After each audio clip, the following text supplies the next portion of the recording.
बंडू बघा कशी उडी मारतोय. मुलगा बाहेरून आला की असं तिला बरोबर त्याचा वास येतो काय माहित नाही. आमनबाई बरोबर ती वर चढणार म्हणजे चढणार. जायचं कोण नीट राहिले का नाही काय माहिती. दिसतोय तर लय भारी. भारी दिसतं सगळं.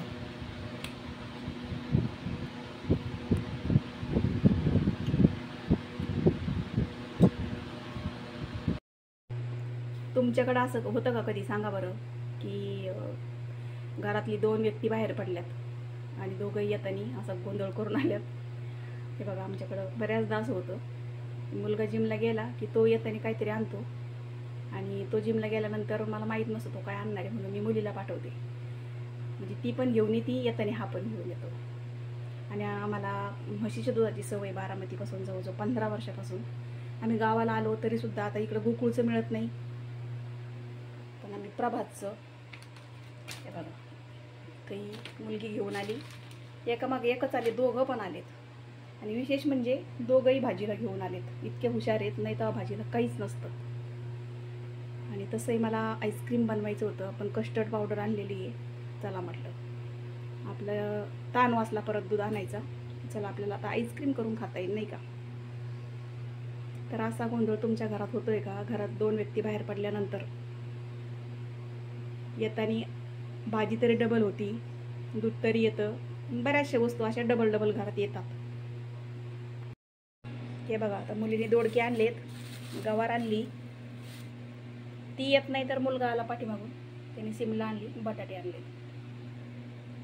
एकतर उन्हाळा फ्रीजमध्ये सुद्धा सुकून जातं इथे बघा. जास्त थंडीत जे भाजीपाला छान राहतो तसा उन्हाळ्यात फ्रीजमध्ये सुद्धा भाज्या व्यवस्थित राहत नाहीयेत.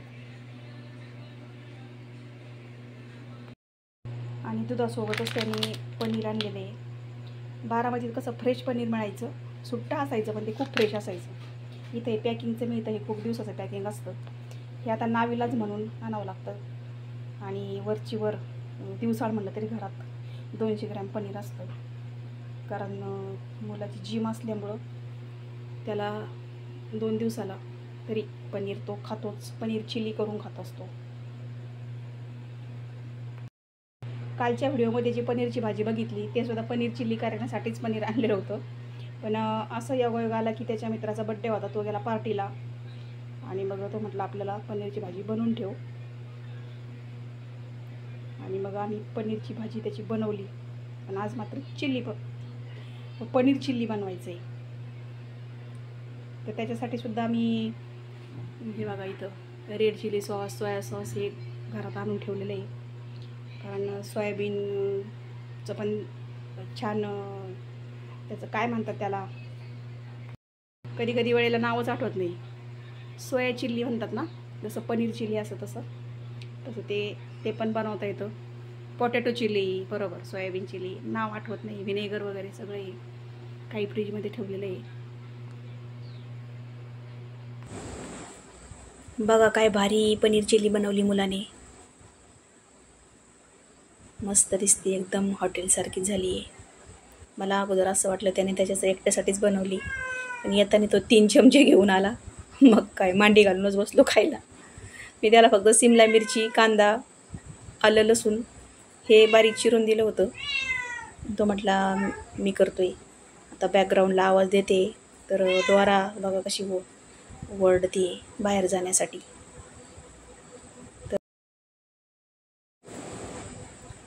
काल रविवार असल्यामुळं मुलाने चिकन आणलं होतं आणि आत्ता ते लाईट अचानक गेल्यामुळं बघा आता अंधारातच जेवण करतायत. मी तर काही खात नाही. आणि 2 भूतं बघा एवढं खात आहेत. कॅट फूड असतं, दूध असतं, चिकन पण खाऊ घातलं आहे, तरी पण ते ताटाजवळ येऊन बसलेच. तर आज करायचं आहे मला खारं वांगं अगदी साध्या पद्धतीने. इथे मिक्सरच्या भांड्यामध्ये मी हिरवी मिरची, लसूण, अद्रक बारीक करून घेतलेलं आहे. त्याच्यामध्ये कोथिंबीर पण बारीक केलेली आहे आणि शेंगदाण्याचं कूट करून घेतलेलं आहे. वांगी बघा जी अशा पद्धतीने 6 ठिकाणी कापते बघा. 4 फोडी करण्याऐवजी मी 6 फोडी करत असते. ते आता पाणी टाकले त्याच्यामध्ये. तर आता आपण करायची फोडणी. तेल तापलं की नाही बघण्यासाठी 2-3 जिरे टाकून बघितले, तर तेल छान तापलेलं होतं. त्यामुळं म्हटलं चला आता जिरे टाकून घेऊ. आणि मग थोडीशी हळद, आणि त्या पाठोपाठच आता धुवून घेतलेली वांगी टाकली. आणि ही वांगी मला मुलाच्या मित्राच्या आईने पाठवलेली आहे. आणि आता मीठ टाकलं आहे. आणि आता हे छान असं आपण जे बारीक केलेलं कोथिंबीर ते होतं तर ते आता त्याच्यामध्ये मिक्स करून छान परतून घ्यायचं. त्यालाच एकजीव करून घ्यायचं. जरा वेळ ते वाफेवरच होऊ द्यायचं, शिजू द्यायचं. आता झाकण ठेवून मस्त एक वाफ घेतली. पुन्हा त्याला परतून घेतलं. बघा, तुम्ही बघू शकता अशा पद्धतीने 50% शिजल्यानंतर थोडंसं पाणी घातलंय आणि परत झाकून ठेवलंय. तर बघा किती छान असं वांगं आपलं शिजलेलं आहे. तर आता आपण जो शेंगदाण्याचा कूट केला होता तो वरतून घालूया. आणि आपल्याला हवं तसं, मला अगदी लपथपीत वांगं करायचं होतं त्यामुळे मी थोडंसंच पाणी घातलेलं आहे. आणि ते सुद्धा नंतर आटून घेतलेलं आहे. कारण लपथपीत वांगं त्याला रस्सा बिलकुलच नसतो, नाही म्हणून नकळतच असतो.